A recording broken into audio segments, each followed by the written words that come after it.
بسم اللہ الرحمن الرحیم بسم اللہ الرحمن الرحیم الحمدللہ رب العالمین الصلاة والسلام علی محمد وعلیہ الطیبین الطاہرین المعصومین اما بعد فقال اللہ سبحانہ وتعالی فی کتابہ المجید وفرقانہ الحمید بسم اللہ الرحمن الرحیم انا نحن نحیی الموتى ونکتب ما قدموا وآثارهم وَكُلَّ شَيْءٍ أَحْصَيْنَاهُ فِي إِمَامٍ مُبِينٍ۔ بہت ایک اٹل حقیقت ہے، تھوڑا سا آمادہ ہونا پڑے گا اور اس کیمرے کو بھی تھوڑا سا اس طرف کرنا پڑے گا تاکہ میں لوگوں سے مخاطب ہوں۔ اگر آمادہ ہیں تو اللہ قرآن مجید میں ارشاد فرماتا ہے اِنَّا نَحْنُ نُحْيِي الْمَوْتَى، بے شک ہم مردوں کو زندگی عطا کریں گے۔ تھوڑا سا آمادہ ہونا پڑے گا، ہم کیونکہ تعزیت کرنے آئے ہیں، مجھے علم نہیں تھا، میں حج پہ تھا، جب مجھے پتہ چلا ابھی 3 دن پہلے حج سے واپسی ہوئی تو وہاں بھی ہم نے مرحومہ کی بلندی درجات کے لیے حرم خدا میں فاتحہ اور 2 رکعت نماز پڑھی۔ جب یہ پتہ چلا، یقیناً خوش قسمت ہیں وہ کہ جو دامن نبی اور آل نبی سے تمسک رکھ کے دنیا سے جاتے ہیں۔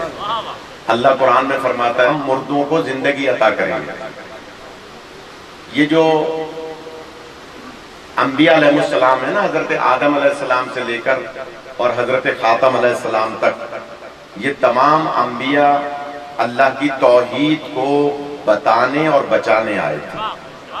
میں نے جملہ کہہ دیا شاید، اللہ کی توحید کو بتانے اور بچانے آئے تھے۔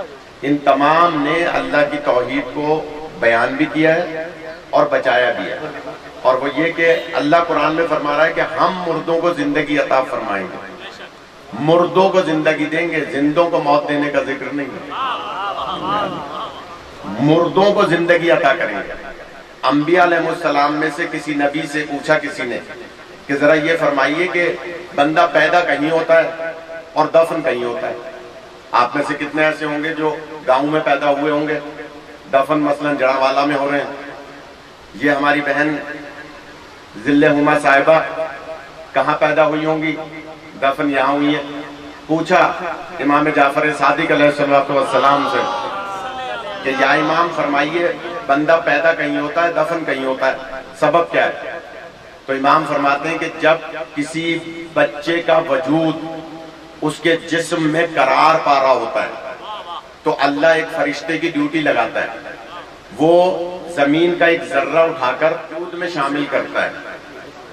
اس بچے کے وجود میں جب اس کا وجود اس کے ماں کے جسم میں قرار پا رہا ہوتا ہے تو وہ ذرہ مٹی کا اس کے وجود میں شامل کرتا ہے، اور ماں باپ کے ذریعے سے اور اس مٹی کے ذرے کے ذریعے سے جسے جوہر حیات کہا جاتا ہے، وہ ماں کے جسم میں پرورش پاتا ہے، پھر دنیا میں آتا ہے، دنیا میں زندگی گزارتا ہے، پھر جب اس کی موت آتی ہے تو دفن اس جگہ ہوتا ہے جہاں سے وہ مٹی کا ذرہ اٹھایا گیا ہو۔ اسی لیے کسی شاعر نے کہا ہے پہنچی وہیں پہ خاک جہاں کا خمیر تھا۔ اس کا مطلب کیا ہوا کہ خاک وہاں سے اٹھائی جاتی ہے۔ تو اب میں جلدی سے جملہ کہہ دوں، کتنے خوش نصیب ہوں گے جن کی خاک مدینے سے اٹھائی گئی ہوگی، کتنے خوش نصیب ہوں گے جن کی خاک کربلا سے اٹھائی گئی ہوگی، کتنے خوش نصیب ہوں گے وہ کہ جن کی خاک نجف اشرف سے اٹھائی گئی ہوگی۔ لہٰذا اللہ فرما رہا ہے ہم مردوں کو زندگی دیں گے۔ پھر امام فرماتے ہیں کہ وہ قبر میں بندہ چلا جاتا ہے اور وہ ذرہ جوہر حیات اس کے دماغ میں رہتا ہے، اسی لیے کھوپڑی انسان کی قبر کے اندر گلتی نہیں ہے، وہ ذرہ اس میں موجود رہتا ہے، اور جب حکم ہوگا قیامت میں اٹھانے کے لیے تو اللہ اسی ذرے کو حکم دے گا کہ تم اس کے پریشان اجزاء کو پھر اپنے ساتھ جمع کرو۔ اِنَّا نَحْنُ نُحْيِي الْمَوْتَى، ہم مردوں کو زندگی عطا کریں گے۔ پھر اسی ذرے کے ذریعے سے دوبارہ زندگی ملے گی اور سب کے سب قیامت میں کھڑے ہو جائیں گے۔ اس کا مطلب کیا ہوا؟ اللہ فرماتا ہے کہ ہم مردوں کو زندگی دیں گے اور ہم تمہارے اعمال کو بھی لکھتے ہیں۔ اب ذرا یہ بزرگ حضرات جو میرے بزرگ کرسیوں پہ تشریف فرمائیں، ان بزرگوں سے کوئی پوچھے کہ بتائیے